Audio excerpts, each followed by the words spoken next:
Hello, my name is Chris, and this is going to be a video tutorial for how to do the movement for a vertical shooter in Unity using the PlayMaker visual scripting module. And in this video, we're just going to go over movement for the ship, and then in the next video, I'll probably go over doing pooling for the shots that you shoot out. But first, let's go ahead and get started.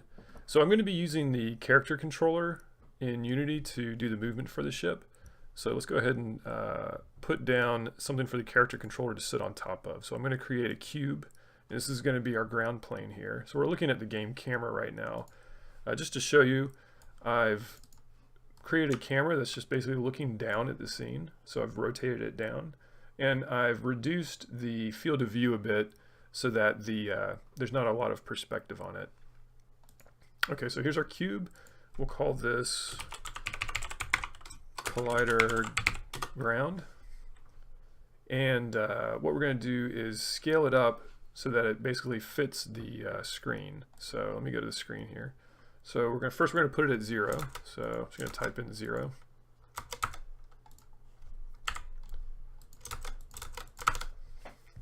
And then I'm going to stretch it out so that it just fits on the screen. So let's scale it out. So it's going to be about 38 meters wide.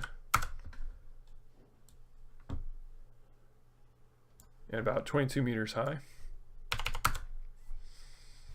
Okay, so if we go back to the scene view, see there's our cube, that's going to be our ground plane. So I'm just going to hide the mesh render on that. So that'll be our ground. And now I'm going to create an empty game object that we're going to put the character controller on. And the character controller is what's going to control our movement and collision. So we'll call this player. And we'll put it 0. And I'm going to add the character controller to that. And this is just a standard component that's inside Unity. So usually the character controller is used for a third person or first person character, but since we're not doing that, we don't need the slope limit. This is the slope they can climb up. We're going to set that to 0. And then we're not doing steps either, so we're going to set that to a really low number. I'm not sure if 0 will work there or not. It might. We can leave the skin width where it is. This basically adds width to the cylinder or capsule that makes up the collision for the character controller. But we'll just leave that where it is. It's basically to keep you from getting stuck on edges of things. This I won't mess with. Center's fine, radius. So let me bring in the ship model now. So I've created this little ship model we can use. And first we will 0 out its position. And we need to make sure it's rotated the right way. So you can see it's rotated down. So we're going to rotate it so that it is facing the right direction. You can use a type in like I am, or you can use the rotation tool. And if you're trying to get exact degrees of rotation, you can hold control while you rotate, and that'll give you, it'll basically snap it. Okay, so we just want that -90, 0, and 180. Okay, so it's at 0 now, so we're going to make that a child of the player, because the player, this is the object that's going to move around. So we want to make this, the radius of this match the ship. I think it's close to 1. Maybe slightly larger, because this is going to be our collision to keep the ship from going through walls. And that looks about right. So we just made basically a sphere with a radius of 1.2. So right now if I turn on this player, or if I start the game, nothing's going to happen right now because I need another component on this character to control this character controller essentially. So let's just put it at 0.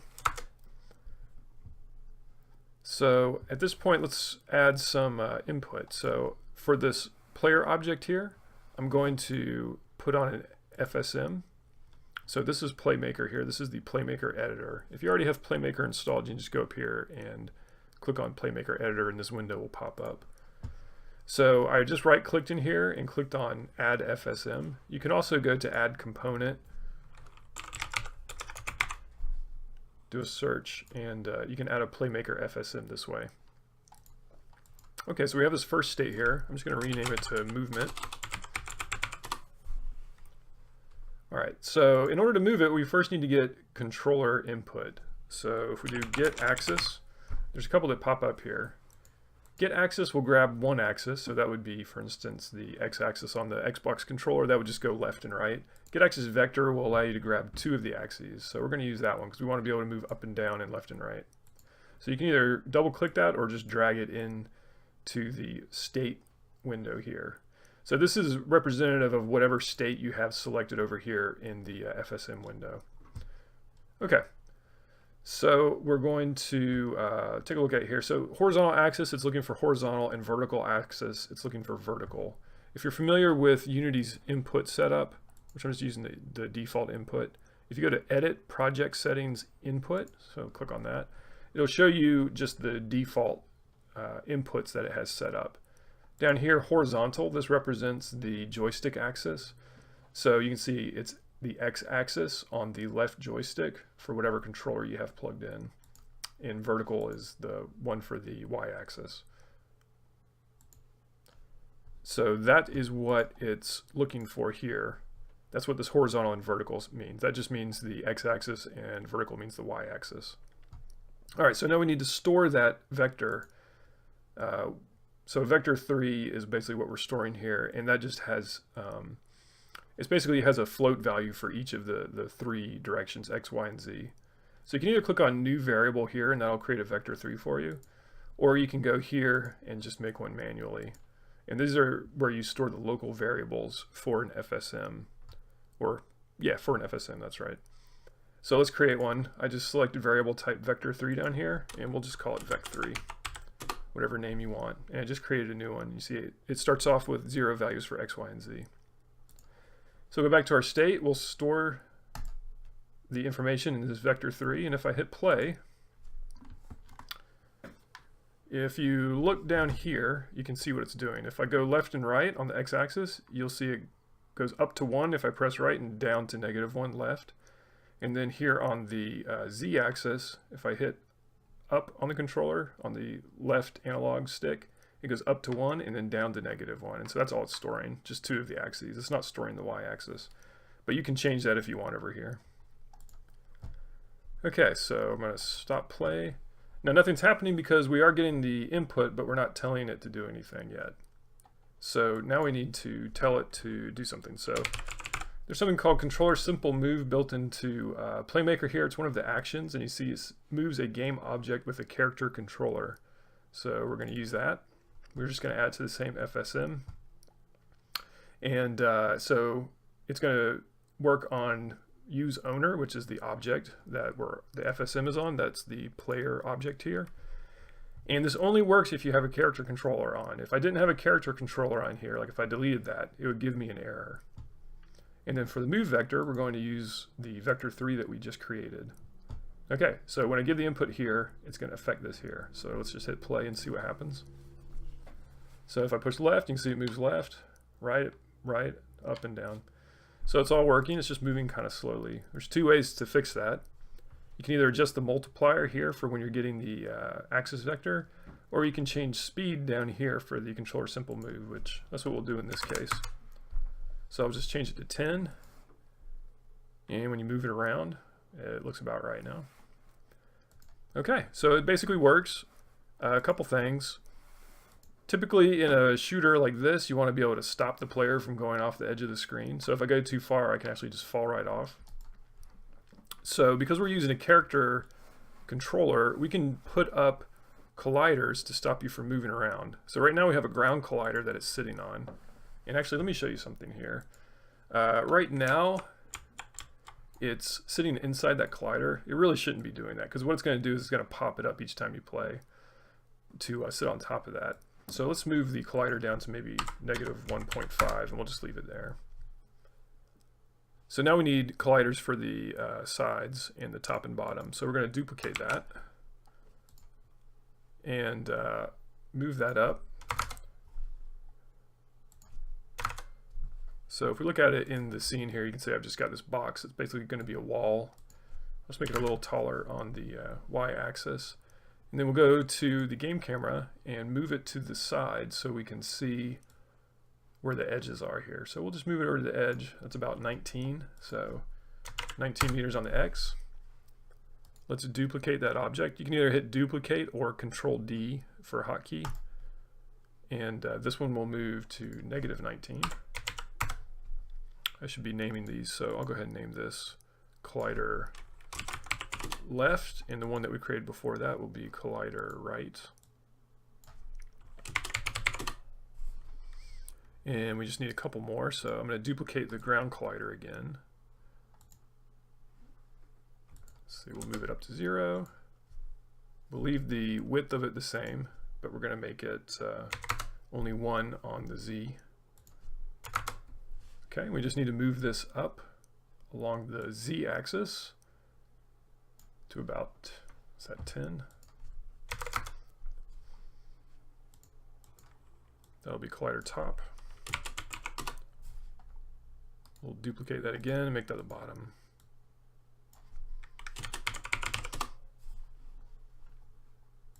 So that'll be a -10. All right, and is that right?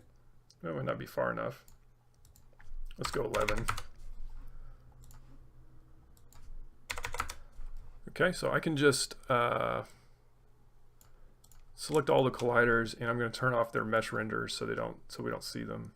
One other thing I might do real quick here on the main camera, if I set the clear flag, make it so it doesn't show the skybox but just shows a solid color, so that we can have the background be like a dark blue, or it could be black, whatever you want to do, just so it looks more spacey.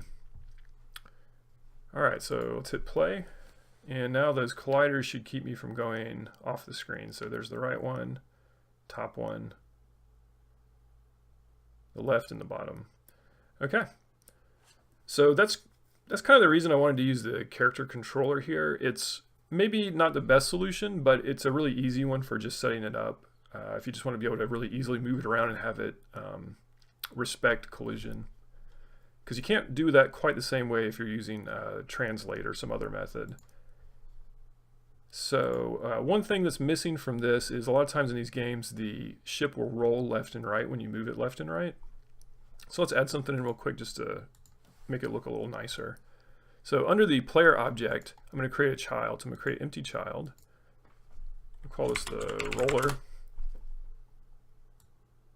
And we're going to make the ship model a child of that, because this is just going to rotate along the Z-axis left and right. So we're going to click Add FSM to that object, and you can see here where it's added in FSM, it adds this icon for it. And we'll just name that state roller. And what we're going to do is get axis. So we just need one axis now. We're just going to adjust the way that it rolls when you press left or right. So we're going to grab one axis. It's going to be the horizontal axis. And if you spell this wrong, it's going to let you know, so no worries there. And then we'll put in a new variable here. So this is going to be a float this time. I'll just create it through this method. And we'll just call that x-axis, but you can call it whatever you want. And so if I hit play, you can see it's going to show you what it's doing here. So it's giving me a -1 when I press left and a +1 right. And if you press partially on the joystick, you'll just get some float number between 0 and 1, or 0 and -1. Okay, so we're going to use this to control the rotation of that object. So we're going to do set rotation, and this is another action where you can set the rotation of an object. We're going to use the owner, because the owner is the roller. And then we're going to use this x-axis to rotate its z-axis. So we put it on the z angle here. We're going to do it every frame so that it updates every frame. If you don't do that, it won't work at all. So let's hit play. All right, so I'm moving left and right, but nothing's really happening. The reason is the get axis only goes up to 1. That's the standard input for your joystick. It goes from 0 to 1 or 0 to -1. And that's being translated into degrees, which 1 degree is not very much. So we're going to up that with the multiplier here in the get axis. So we'll multiply that times 45. So a 45-degree angle should rotate it a good bit. So we're rotating that way, and you can see it's working, but it's going the wrong direction. Well, you can really easily fix that by just changing this to a -45. And then play again, and you'll see that when we go positive, it's actually doing a -45-degree angle and vice versa. And you can see that down here. When I go right, which should be a positive number, now it's going to -45. And we go left, which should be negative, it's going to 45. So that works pretty well. I think it would look nicer if it was smoother though. So we're going to use another action to kind of smooth out that float value. So I've already downloaded the action I'm going to use, but the action doesn't come with PlayMaker normally. But what you can do is install the ecosystem browser for PlayMaker. And when you go in here, there's a bunch of actions that users have made that you can download and use. Some of them just expose things that are already in Unity, and some of them are totally new things. The one I'm using is a low-pass filter. And it's this one right here, float low-pass filter. And I've already got it, but normally you would just click on that and then download it. So we'll close that. So if I go to my action browser here, whoops, low pass. So I'm going to add this float low pass filter to this state. Now this goes in order from top to bottom. So we're doing a get access, then we're going to do a low pass filter on that variable, and then we're going to do a set rotation. And you need to do it in that order. If you put the low pass filter underneath the set rotation, it's not going to work. At least I don't think it will. I know it goes in order from top to bottom. So we're going to tell it the float variable to use is the X one, and then let's hit play.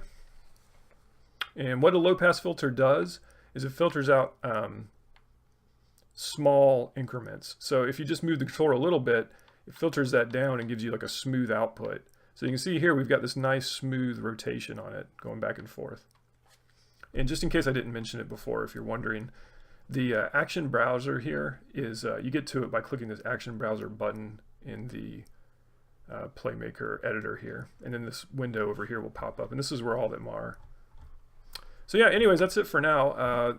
This one was just doing the motion for the ship, and then I think in the next one we'll maybe start doing some shooting. We're going to look into poolers with that one. A pooler is something that allows you to keep reusing the same objects over and over again, so you don't have to keep creating and destroying objects, which is really handy for things like enemies and bullets, things that, you know, you may have hundreds of those objects in each scene. So yeah, anyways, thanks for watching, and I'll see you next time.